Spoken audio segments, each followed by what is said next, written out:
Hello, I am Aditya Kumar. So आज का हमारा वीडियो का टॉपिक है what is HTML and it's role in web technologies. तो हम सबसे पहले जानेंगे कि HTML है क्या। तो HTML जो है वो होता है hyper text markup language. Hyper text markup language. तो मार्कअप लैंग्वेज से सीधा तात्पर्य है कि किसी भी वेब पेज का एक लेआउट डिजाइन करने के लिए HTML का उपयोग किया जाता है। मीन्स विदाउट HTML किसी भी वेब का स्ट्रक्चर या वेब की एग्जिस्टिंग पॉसिबल नहीं है। तो HTML कोई एक प्रोग्रामिंग लैंग्वेज नहीं है या केवल एक वेब को डिजाइन करने के लिए यूज की जाती है।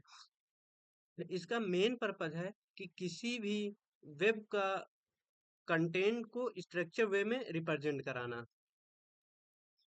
इसके अलावा अब हम जानेंगे कि इसके जो कंटेंट को स्ट्रक्चर कराने के लिए कुछ टैग्स यूज किए जाते हैं, जिसमें हेडिंग्स को रिप्रेजेंट कराने के लिए एच टैग होते, एच से H6 तक के टैग होते हैं, जिसे हम हेडिंग की प्रायोरिटी के बेसिस पे इन टैग्स को चूज करते हैं। उसके बाद पैराग्राफ टैग्स होते हैं, जिसे हम वेब पेज में किसी भी लार्ज कंटेंट को लिखने के लिए हम पैराग्राफ टैग का यूज करते हैं। उसके बाद हाइपर लिंक्स होती हैं, जिसे हम किसी भी इन पेज कंटेंट को विजिट करने के लिए या फिर किसी भी दूसरे वेबसाइट या वेब पेज को विजिट करने के लिए हम इन हाइपर लिंक के थ्रू इनको ज्वाइन कर सकते हैं। इसके बाद अगर हम अपने वेब पेज में इमेज को ऐड कराना है तो हम IMG टैग का यूज करते हैं। इसके अलावा हम लिस्ट को लिख सकते हैं। ठीक है। तो अगला टॉपिक ये है कि HTML किस प्रकार से हमारे वेब पेज में अपना एक क्रिटिकल रोल प्ले करता है। ठीक है। तो हम सबसे पहले इसका एक ऑर्गेनाइज HTML का स्ट्रक्चर देखेंगे।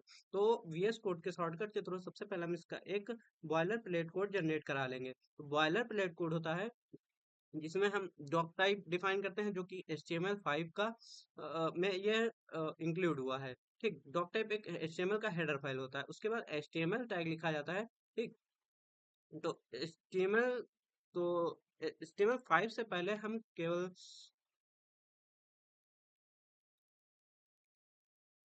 इतना ही लिखते थे, जिसमें हमें हेडर फाइल इंक्लूड करने की जरूरत नहीं होती थी। HTML के अंदर दो मेन टैग होते हैं, जिसमें एक होता है head tag, and another one होता है बॉडी टैग।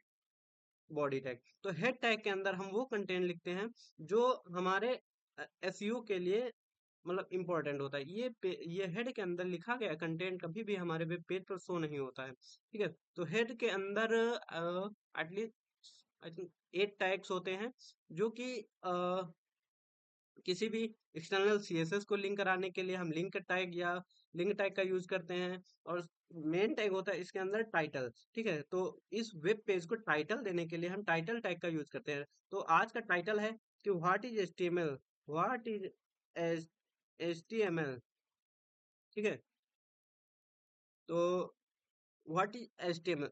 इसके बाद कुछ लिंक टैग होते हैं, जैसे कि लिंक टैग में हम रिलेशन के थ्रू ये डिफाइन करते हैं कि स्टाइल सीट है या फिर इमेज है। लिंक टैग के थ्रू हम इसमें 5 आइकन को भी लिंक कर सकते हैं। रिलेशन रिलेशन में हम शॉर्ट आइकन आइकन डिफाइन करके हम यहाँ 5 आइकन लिंक कर सकते हैं।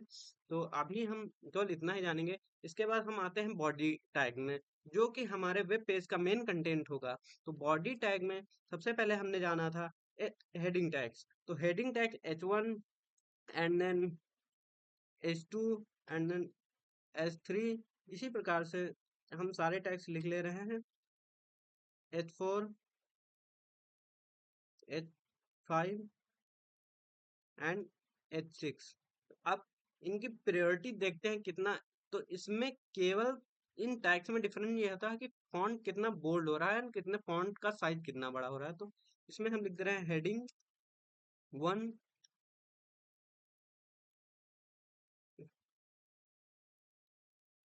हेडिंग 2, हेडिंग 3, हेडिंग 4, हेडिंग 5, ठीक है, हेडिंग 6, ठीक। अब अगर हम इसका प्रीव्यू देखना चाहेंगे तो VS कोड का एक एक्सटेंशन होता है लाइव सर्वर। तो लाइव सर्वर एक्सटेंशन हमारे में इंस्टॉल, उसके थ्रू हम इसको लाइव प्रीव्यू देख सकते हैं। तो ये सीधा हमारे वेब पेज पर ओपन हुआ, ठीक है। तो अब इसमें देख रहे हैं कि जो H1 टैग के अंदर लिखा गया टेक्स्ट सबसे बोल्ड है एंड इसका फॉन्ट साइज सबसे ज्यादा है। एंड उसके बाद heading tag, heading 2, heading 3, heading 4, heading 5 and heading 6। अब इसके बाद हम लोग देखेंगे पैराग्राफ टैग, ठीक है। तो पैराग्राफ टैग का यूज हम किसी भी लार्ज कंटेंट को लिखने के लिए यूज करते हैं, ठीक है। तो जैसे कि लार्ज कंटेंट हम लॉरम 20 वर्ड इसमें इंसर्ट करा रहे हैं, ठीक है। तो ये होता है पैराग्राफ के थ्रू हम इसमें किसी भी लार्ज कंटेंट को इंसर्ट करा सकते हैं। उसके बाद हम क्या जाने थे, एंकर टैग। एंकर टैग का यूज किसी भी एक पेज को दूसरे पेज से लिंक करने के लिए, पेज या किसी दूसरे वेबसाइट को लिंक करने के लिए यूज किया जाता है। तो हम देखेंगे कि एंकर टैग में किसी दूसरे वेबसाइट का लिंक दे रहे हैं, ठीक है। तो आज एंकर टैग में मैं जैसे कि देने जा रहा हूँ अपने पोर्टफोलियो का लिंक। इस चीज सब हम ब्राउजर पे ओपन कर ले रहे हैं अपनी पोर्टफोलियो, ठीक है। तो ये ऐसा दिख रहा है ना। तो अगर हम इसे अपने पेज से लिंक करेंगे तो एचरेफ में जिसे हाइपरटेक्स्ट रेफरेंस बोला जाता है, यानी कि हाइपरटेक्स्ट ये मार्कअप लैंग्वेज है कि इसका किसी दूसरे का रेफरेंस देने के लिए हम एंकर टैग का यूज करते हैं। अब इसमें हम दे रहे हैं माई पोर्टफोलियो। तो अब अगर हम इसको विजिट करें पेज में, तो ये देखो माई पोर्टफोलियो दिख रहा है। अगर हम इस पर क्लिक करेंगे तो ये मेरी पोर्टफोलियो को ओपन करा दे रहा है, ठीक है। अब इसमें क्या होता है, इसके कुछ एट्रीब्यूट होते हैं जिसके थ्रू हम मतलब कंट्रोल कर सकते हैं कि जो ओपन होने वाला वेबसाइट या वेब पेज है ये इसी पेज पर ओपन हो रहा है, इसी टैब में ओपन हो रहा है या किसी दूसरे पेज में ओपन हो रहा है। तो इसके लिए कुछ टारगेट एट्रीब्यूट हो रहा है। तो टारगेट के 4 एट्रीब्यूट होते हैं। सबसे पहले ब्लैंक। ब्लैंक जो होता है ये किसी दूसरे पेज में ओपन कराता है। एंड पेरेंट एट्रीब्यूट होता है। एंड सेल्फ एंड टॉप, ठीक है। 4 एट्रीब्यूट होते हैं। इसके बाद हम लोग जानेंगे किसी किसी भी एक वेब पेज में इमेज को कैसे लिंक कराते हैं। तो इमेज को लिंक कराने के लिए एक होता है IMG टैग, ठीक है। तो IMG टैग में किसी भी इमेज का SRC दे देते हैं। तो अभी हम एक हाँ ठीक है, मेरे पास इमेज ऑलरेडी सर पड़ी हुई है, तो देख लेते हैं। डॉट स्लैश डॉट स्लैश हाँ ठीक है, दो मुझे इमेज मिल गई। ये अब ये किसी भी इमेज का हम पाथ दे रहे हैं। तो डबल डॉट डॉट स्लैश का मतलब ये है कि हम एक फोल्डर बाहर जा रहे हैं, मीन्स एक डायरेक्टरी बाहर जा रहे हैं, उसके बाद यहाँ पे हमें इस इमेज का पाथ मिल जा रहा है। तो ये अब देखेंगे तो यहाँ पे एक इमेज शो हो रही है। अगर हम चाहें कि अगर बाय द वे ये इमेज गलत हो जा रही है, इमेज का पाथ गलत हो जा रहा है, तो इस तब यहाँ पे एक कुछ नहीं शो हो रहा है, ठीक है। अब इससे बचने के लिए यहाँ पे एक हम अल्ट टैग दे दे रहे हैं कि अगर यूजर को ये इमेज नहीं दिख रही है तो उसके जगह कुछ तो मतलब पता होना चाहिए यूजर को कि आखिर इस जगह था क्या। तो उसके लिए हम अल्टरनेटिव टेक्स्ट अल्ट टैग में डाल देते हैं। तो अल्ट एट्रीब्यूट में हम यहाँ पे एक टेक्स्ट दे दे रहे हैं माई प्रोफाइल, ठीक है। अब माई प्रोफाइल, अब अगर ये इमेज नहीं शो हो रही है तो देख लीजिए यहाँ पे माई प्रोफाइल टेक्स्ट लिख के आ गया है, ठीक है। अब हम इसका पाथ सही कर दे रहे हैं। अब अगर ये इमेज विजिबल होगी तो ये टेक्स्ट इनविजिबल हो जाएगा। अब अगली चीज है कि हम इसमें लिस्ट एंड अनऑर्डर्ड लिस्ट क्या कैसे डिफाइन करें, ठीक है। तो इसमें दो चीजें होती है, एक होता है लिस्ट एंड एक होता है अनऑर्डर्ड लिस्ट। तो सबसे पहले हम लोग लिस्ट देखते हैं। यूएल यूएल एक होता है अनऑर्डर्ड लिस्ट, मतलब ये बुलेट के थ्रू इसके अंदर कंटेंट शो होगा। आइटम 1। अब अगर हम इसको देखें जाके तो इमेज के बाद में ये आइटम 1 शो हुआ, ठीक। इसी प्रकार अगर हम इसमें आइटम बढ़ा दें, ये सारे आइटम इसी के नीचे शो हो जाएंगे। अगर हम इसी को ऑर्डर लिस्ट में शो कराएं, यानी कि नंबर्ड हो या फिर हाँ रोमन में हो, मतलब उसके लिए हम लोग इसको OL हैं, तो OL के अंदर भी हम एलाइट टैग का यूज करके इसके अंदर हम आइटम को डिफाइन कर सकते हैं। ये देखिए, ये नंबर लिस्ट हो गई। इसके बाद हम लोग मतलब जानेंगे कि सिमेंटिक टैग क्या होते हैं एंड नॉन सिमेंटिक टैग क्या होते हैं। तो सिमेंटिक टैग, सिमेंटिक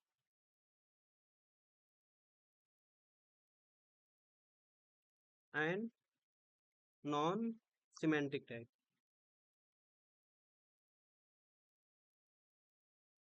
टैग ये टैग्स वो होते हैं। तो हम अगर इसको एक हेडिंग में डाल दे रहे हैं, मान लो S2 में डाल दे रहे हैं, ठीक। Semantics and non semantics tag, ठीक। तो सिमेंटिक टैग वो टैग होते हैं जो जिसकी मीनिंग ब्राउजर को ऑलरेडी डिफाइन होती है।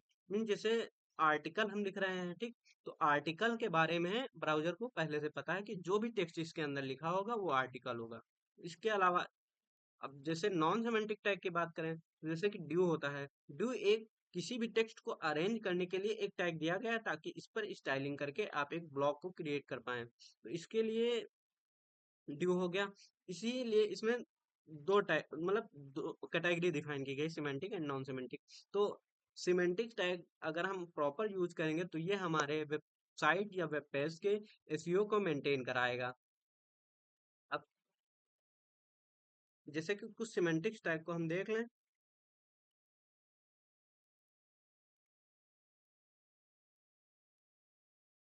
जैसे पहला सिमेंटिक टैग होता है आर्टिकल, ठीक।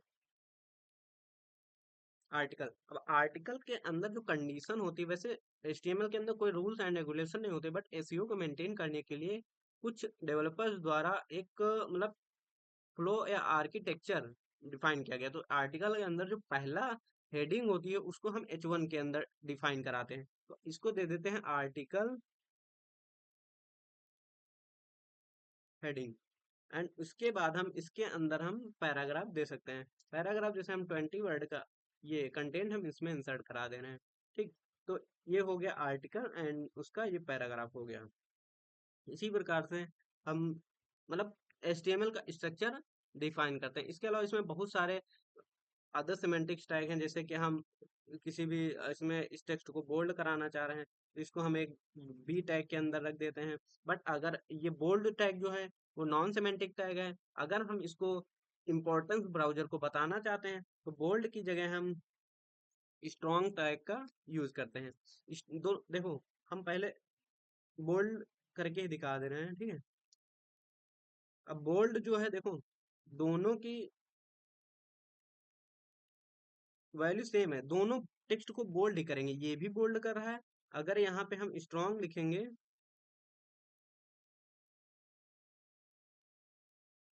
स्ट्रॉन्ग लिखेंगे, ये भी टेक्स्ट को बोल्ड ही करेगा। बट स्ट्रॉन्ग सिमेंटिक टैग है, बोल्ड नॉन सिमेंटिक टैग है।